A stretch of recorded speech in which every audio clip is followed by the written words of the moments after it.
ani linatokea muda gani? Je, mke na mume wakichezeana tu bila kuingiza? Okay, anasema je, mke akatoa mania anapaswa kuoga janaba? Anaitwa Hilda Bushiri wa Mwanzange, Tanga. Karibu sana. Naam, kwanza aelewe janaba nini kwa sheria ya Kiislamu. Ni janaba ni uchafu wa kimaana. Kuna uchafu unaitwa hisia na uchafu maanawi.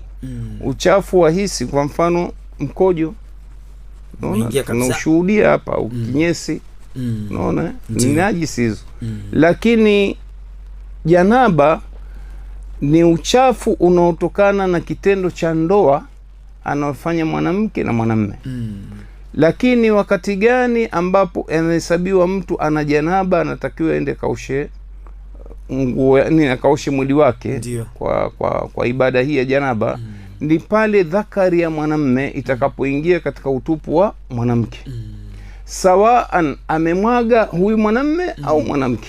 Ikishaingia tu basi, ama kushikana ikawa mmoja kazizuia hakumwaga mani yake, huyo hana wajibu wa kuoga janaba. Mmoja kama mwanamke ametokwa na mani, yeye ndo atawajibika kuoga. Ni sawa na mtu aliyelala akaota afanya kitendo cha ndoa akamwaga, atawajibika kwenda kuoga kabisa.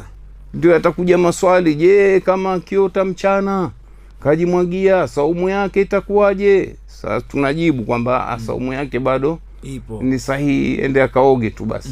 Wengine wasema, je, mimi nikilala nimemwingilia mke wangu lakini sikuwahi kuoga, mkija tamaki adhana hiyo, saumu yangu vipi? Sisi ahlu sunna tunasema saumu ipo, kaoge kaswali.